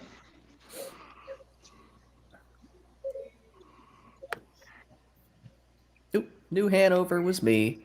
Yeah, this is what I did on top of the video. There is a lot of stuff here that got cut. I think I have 7 pages in a Google Doc. Just like a full description of Valentine that I could not have fit on this website. Release the director's cut. And like 8 original characters. Yeah, you had like characters. Yeah. I wrote a bunch of citizens. Some of which showed up in the game, but I changed their characterizations, and a few of them were totally original. I just remember reading that, and I was like, "This is great." Yeah, we can't do this for the entire part. Yeah, because you were like, we could do like sub pages for each. I know. I didn't want to do that. That's why. But yeah, I mean, I don't really have a ton to say. Valentine is just like a good starting middle of the road settlement for people to stay at. Roanoke Ridge is obviously like the cheaper place, just camping. Annisburg pretty much just facilitates the attraction. Van Horn I feel like is the most interesting of the area because it's meant to be seedy. I want it to be a place where you don't stay, but you just kind of happen upon, and it's a shitty place. And then you can go to the Van Horn Manor, which isn't abandoned because it's earlier in the timeline, where you can talk to the guy who owns Van Horn. And I thought that was an interesting world building thing. In terms of attractions, the hunting tour, it's basically just Jungle Cruise on land, which I mentioned. Just meant to be a 45-minute experience where you get to see the flora and fauna of the Cumberland Forest. Cumberland Forest, I also think, is the only area in the park that isn't accessible by guests not riding the attraction. So I want it to be fully immersive, fully separate from the rest of the park, where you have to go on the tour to be able to experience it. New Hanover Stampedes, a rodeo. I thought it'd be a cool dinner show. Annisburg Mine is fine. I didn't know what to do with it, so I just wrote a paragraph. Balloon tours I thought would be a lot of fun. That's something that we were discussing very early on because that's a big part of the it's a big mission and a very iconic mission in the game, and it's it kind of fits because there's a balloon and cats. I noticed that you didn't say anywhere that there was an attendant in here. Well, no, it's a balloon tour. Attendant in here. Yes. No, after talking to Buller, the guest's eccentric mustachioed pilot, a pilot pilots the balloon. Okay. And, one thing I really wanted to focus on here is the unincorporated stuff. So the experiences you just kind of happen upon, the fishing stuff, the fact that you can just rent a tent and camp anywhere. Treasure hunts, bounty hunting is something that I didn't really work out logistically, but I think it would be a cool idea. You get a mission to do a hit on another guest. Yeah. You go to Van Horn, he's like, okay, here's this man and his social security number. It's just Werner Herzog. Bounty hunting is a complicated profession. God. He's the mayor of Van Horn. Yeah. I forget what name I gave him. Levi Van Horn. You talk to Levi Van Horn. It's just Werner Herzog. We could always use some more Werner Herzog. You know it. Would you like a permanent job at this park? Just like Getting the big bucks. big Hollywood director. Just all right. So I did West Elizabeth. To be honest, it's not as much. I think there's a decent amount of detail here, but I was kind of struggling to fill this out because I feel like if I will say one downside about this park is the regions are distinct, but they're not distinct enough that each would clearly have their own ride. So I remember when I did Big Valley, I was like, all right, I'm going to add a River Rapids. And then I looked at New Austin. I was like, oh, it's already done. All right, I'm going to add a wagon ride. And then I looked at New Hanover. I was like, okay. So instead, I have a hay wagon ride. With the idea is this isn't really like an attraction as much as it's just literally like a random thing you kind of just get on. It's a hay ride. You just ride around for kids and stuff. In Strawberry. My favorite part of this actually is Strawberry, though, because I think we really hammered home the spa resort idea. Because I remember in the game, it actually is just a hotel town. They say that. They say that a lot of people from the east, they come out to the west in Strawberry, they go to hotels, and it's like a nice place. So we really wanted to not really have there's no train station here, but there's also no bars. So it's going to just really feel like its own little private community, separated from the craziness that I assume each night would entail because saloons are open 24/7. Yeah. Yeah, it's definitely one thing that we were talking about, like not necessarily having people stay there for the week, but like for the night. Oh yeah. So at first we were gonna do just like it's like a hotel, so you just book random days and you can go anyway.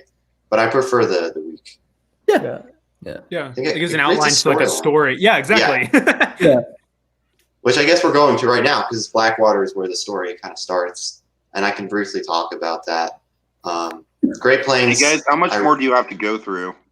It's almost Not done. a ton. Okay, because I'm just kind of I want to keep this under 2 hours if we can. Oh, it We'll should be definitely done. have it too. Yeah. Okay, Great Plains has a ripoff of Triceratops Encounter. With Buffalo. And Blackwater, there's some theaters you can go to. Most of the stuff you usually do in a town is there. It's a bit bigger built, but not as much as Saint Denis. And then there's also the rodeo. It happens once in the entire week, and it gets into there's like it's almost a stage show. So it's advertised as a rodeo, but it's actually, and I think it's somewhere else. I think it's in like events, but it's actually is an excuse for the Vanderlyn gang to show up.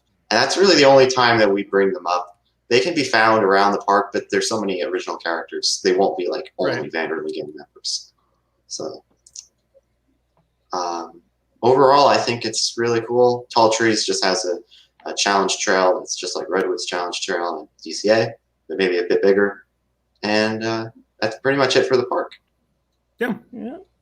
Yeah. We expanded on accommodations and events, but it's like that was sort of like, oh well, because we're doing a week-long experience, it's like we have to do that. Yeah, that and the unique experiences. So we definitely Right. Yeah. I mean, just different stuff in here about. And this is just such an awesome project. Like the fact that y'all made this in basically a week. And on top of doing the legitimately pretty fun Cats project, I'll give you that there. Like y'all did a really good job with this. I think this worked out the best it could have. Thank you. All right, you guys can remove your screen share. We can get back to the little panel discussion we had going on at the beginning. Sure thing. That's the way we became the Brady Bunch. Wow. All right, guys. So yeah, this has been quite a journey. What I would like to do last, just is like, because I imagine this is probably going to be one of the final podcasts on So You Want to Be an Imagineer Season 18, is I want to go roundtable through all of us and say our best moment, our worst moment, and something that we look forward to seeing in the future of the game. So I will go first. I think my best moment was definitely the Nigel Channing, the initial Nigel Channing situation, where that was the moment where I realized, like, oh shit, we've got legitimate drama going on this season. Like, you know, we have Nigel Channing legitimately just like not wanting to go and being forced to go through the circumstances, and then Pi falling on his sword for him. I mean, that was the moment where I realized, like, okay, like we've got a great narrative here. Worst moment, I mean, come on, like let's just bring up another Yogi Bear reference just to make it even. Yogi Bear was just like, I was just like the whole time I was just like, what are you guys doing? There's so many better IPs. And then something I'm looking forward to in the future is I am definitely looking forward to seeing how the extended team dynamics play out, especially in a season where it's not going to be a surprise. And I mean, I definitely think for season 20, we need to go back to kind of an every man for yourself element, at least at the end game. But, but the thing about that is that I feel like season 19 definitely is a way to experiment, where season 18 was a good sort of reboot. Season 19, I feel like, is going to be kind of taking what worked about this season and making it even better. So yeah, in that regard, I'm stoked. All right, Mickey Fan, what about you as the host? Best moment. It's back. Oh wait, no, Goofy, plug your headphones back in. They are. Oh, Oh, hold on, I don't have my headphones plugged in. oh, okay. Has it been noticeable this whole time? I've heard it like on and off, but not terribly. Okay, hold on, let me get them back in. My bad. I'm not the one with audio issues this time. You did it. Yay.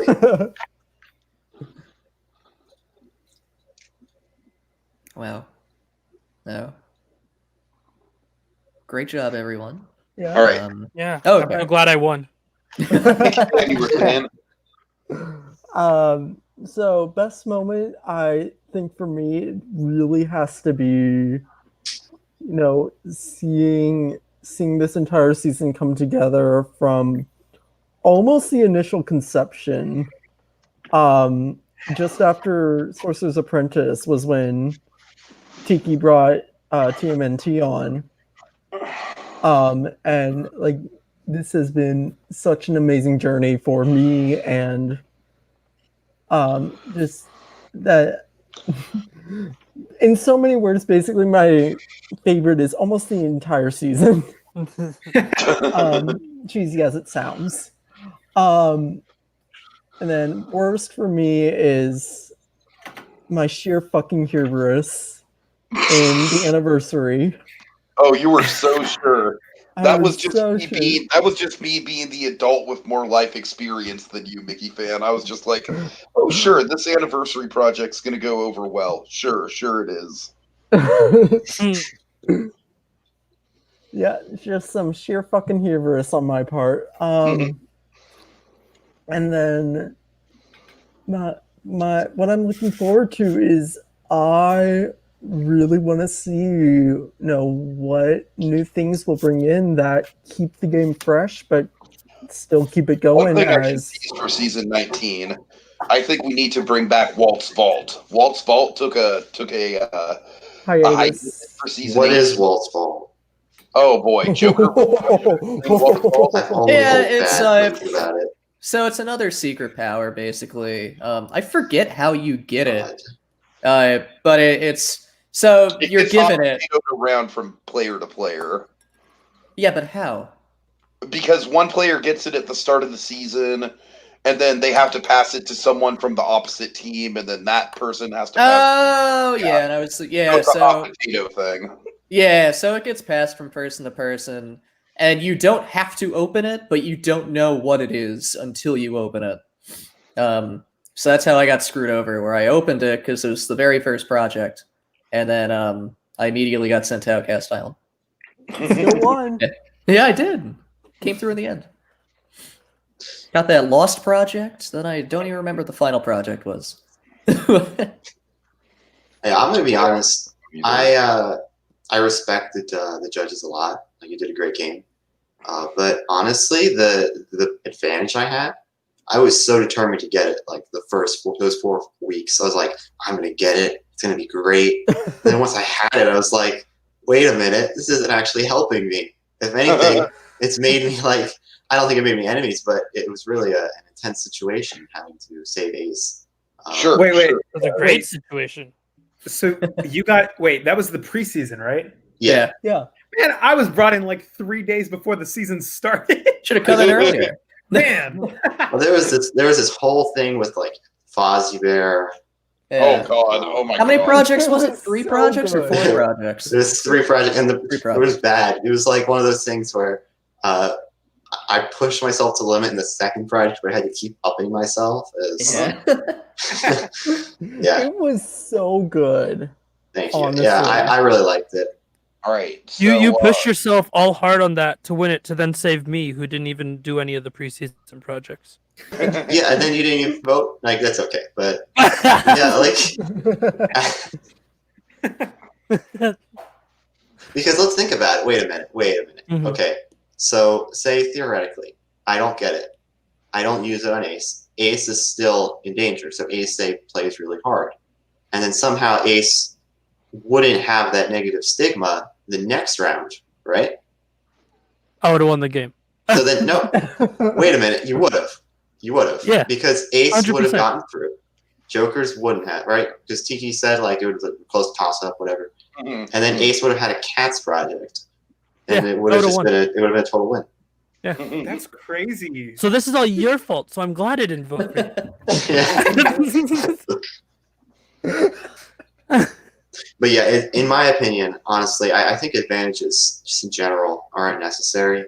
But you're the judges, so you always make that call. But personally, I feel like Wall's fault would just be like, I don't know, it's just a mess with things, in my opinion. We'll see what happens. I mean, I can guarantee you with Walt's Vault, it's not going to be any sort of horror scenario where you open it the first project and you get eliminated or anything like that. You get eliminated. Not even like, Congrats, you played for 3 days. not even Goodbye. like Outcast Island. Like, hey, first elimination. Like, imagine if that happened to Goofy or something this season. You would have missed out on Yogi Bear. What if there's a Walt's Vault that just says first place? All right, guys, I don't really. Can we just kind of like condense the final 4 down to just kind of some final thoughts from all you guys? All right. If you want to do best and worst, that's fine. But I just kind of want to be economic with with the time here. Yeah, I got you. Yeah, definitely. Okay, let's go chronologically. So we'll start with Ace. Yeah, I mean, I'll just do a quick best, which was definitely and easily me being on the podcast and talking my way out of elimination there for the literature. I forgot about that. Yeah, I didn't even plan that. You guys just told me to talk about my part, and I inadvertently saved myself. So that was definitely my highlight of the season. Overall, I thought it was a good season. It was lots of fun, great competition. So, yeah, I had a good time. All right, Goofy. Yeah, I think that best for me, we keep talking about it, but Eladin was such an early project. But, outside of Red Dead, it was a project that I was like, this was something that I just spent so much time on. So that was a ton of fun to do. And it was also kind of funny whenever we did the first project after the merge for the judges to compete against us and then gets defeated badly. I wouldn't say it was badly. That was badly. It was badly. No, don't worry. It happens every game. It does. Honestly, See, whenever the judges are like, "Oh, we're back," and it's Person like, from TMNT was firing on all cylinders on that one. See, that was just funny to me. And then also, Yogi Bear, that was just, it's a joke now, but it was bad whenever it happened. I was like, oh man, I felt so bad having to send somebody home. And then I'm looking forward to, after everything was over, I realized that half of the top 10 were newcomers. Yeah. So I'm looking forward to seeing what happens, with me and with the other 4 newcomers and other newcomers, because, this is my first time playing it. So I don't know how newcomers have panned out in the past, but it seems like it was a really solid group of newcomers this time. Absolutely. All right. It kind of reminded me of season 7 in that regard, where season 7, I believe, was the inaugural season for Adventure Blue Dude, Mickey Fan, Monkey, probably a couple other people too. I have to look again. There were a lot of new people that season. Cole, of course. I mean, he was kind of a one-off, but still. Was that his first season? Yeah, that was his first and only season. Yeah. Jesus. Yeah. So only 7 was he's only been on one season. I thought he played in a few times. It's irrelevant, but yeah. No, we could never get that guy back. Well, he guest judged season 10. He guest judged, but you can never get him to play again. He's honestly probably the most prolific person that has ever played in terms of like his connection to real life Imagineering. So yeah. All right. Outbound. What say you, sir?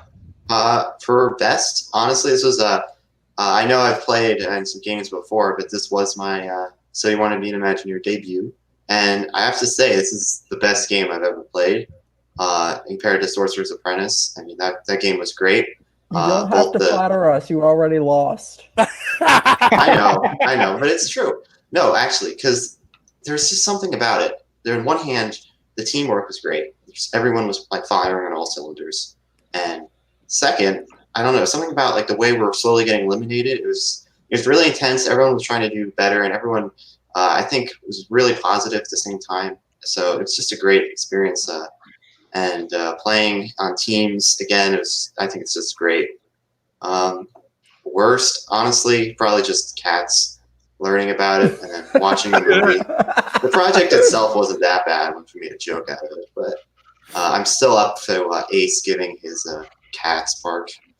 Maybe not in this podcast, but some other time. Definitely. Yeah. Yep. And what's that? Anything else? I think just general thoughts. This was great, and I'm looking forward to playing. Season or for 1986? I'm going to play 1986, so we'll see how it goes. I'm going to try and do more writing, and I won't be as active, but I'll try to be a good player. Okay, Jokers, round it out. Super quickly, season 7 actually had a full team of newcomers. Yeah, that's right, with the fans. Yeah. There's myself, Mickey Fan, Monkey, Cole, Twilight, which I forgot he played season 7, and Disney Sea Fan, who is someone who is very good, who I miss. But best moment this season, definitely for me, it's a toss-up between The Incredibles and the Cats documentary. Where I think that's the best work that I put out that season, or the best non-writing work that I put out this season. Worst is probably, what was it, Project 7? Or the one I was put up for elimination. That was obviously a low point in my game. Also, definitely the anniversary one. You had to bring it up. I did. Bring it up. I did not like that project. I had no idea what to do, so I wrote music, and it was bad. Well, the music was fine. And for the future, I really hope, not to get pretentious, but I do hope that I set a precedent for videos. I would like to see more videos. I think focusing too much on presentation is an issue that we've had recently, but I would like to see more structured creative output, like videos and things like that are different. Not to discredit the presentation work that we had this season, but I do feel like presentation elements that have more direct effects on the project as a whole would be interesting to see more of. Yeah. Okay. Yeah. All right. So, guys, thanks so much. It's been a great It's been a great season, a great podcast. You guys are awesome. This is probably going to be the final word on season 18. Ace, Outbound, and Goofy Yuck Yuck. I'm going to go ahead and ask you guys to drop at this point in time. Right. This is the first time I've been asked to drop. Oh no. You get used to it. Mickey Fan and Jokers, I hope you were paying attention to what I put in the chat. I just noticed it. Oh no. Oh boy. Farewell. Goodbye. All right, so folks, we've got some guests on the podcast tonight. We've got some guests that just conveniently happen to be in the three of our rooms, and they're going to be performers in 1986, an Imagineering competition. So with that in mind, we're just going to improv the hell out of this. We're just going to have a scene where Detective Pierre and Detective Fritz are interviewing Mr. One Way. Okay. Oh, Mickey boy. Van, are you ready? Not really, but okay. Mon ami, Mr. One Way, you are a very suspicious character, are you not? I wouldn't call myself that suspicious. What do you think, Fritz? Is this person suspicious? My goodness, I think he's very suspicious, Pierre. Yeah, very suspicious indeed. What do you do all day, Mr. One Way? Describe your daily habits on the Space Mountain. Yeah, I don't really call them habits. I enjoy Space Mountain, so I try to ride it as often as I can. But what is this with you striking up conversations with random strangers? I'm interested. Always on their own. I'm interested in talking to as many people as I can. I don't see an issue with that. Now, Mr. One Way, you have very much disturbed Tiki with his story. Do you remember your encounter with Tiki when you said you didn't know what the Tower of Terror was? I don't know what's the Tower of Terror. Fritz, this guy is lying. How can he not know the Tower of Terror? I don't. I go on Space Mountain. Do you know what California Adventure is, you lying impostor? I know what Disneyland is, and California is an adventure. California Adventure is right across the street. It is in the former parking lot, you fool! There's just, all I've seen is a parking lot. I don't know what you're talking about. Fritz, back me up on this one, man. Yes. I'm very confused. I know Disneyland. I enjoy Space Mountain. The House of the Future is pretty cool. That is my home. That's actually why we want to talk to you, this How did you come to the House Fritz, of ask the him. Future? Ask him about that timing was off on that. Fritz, ask him about the House of the Future. How did you come across the House of the Future? It's on the park maps. I don't know what. I just walked in. I don't know what you're talking about. Now, we have heard rumors that there is a robot keeping the house guests' hostages.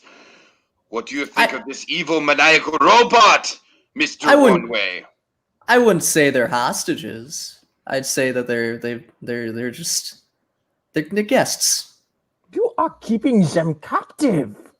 I'm not doing anything. I am watching TV, and I am enjoying myself. Whatever he does is none of my business. One last Why is there a question. remote in your hands? I'm sorry? Why is there a remote in your hands? Because I'm watching TV. I like TV. All right, one last question, Mr. One Way. What do you know about Bernice Progress? Don't talk to me about that. Are you plead the fifth, Mr. One Way? I do plead the fifth. Now please. Very suspicious. Very suspicious indeed, mon ami. Dynasty is on, and I need to get back to it. All right. Well, folks, find out what all those shenanigans are about when we premiere the first episode of the radio drama connected to 1986 on September 19th. Oh boy, it's going to be fun. It's going to be fun. Prepare for so many bad accents. Mon ami, I am always ready, as they say, to put on the show.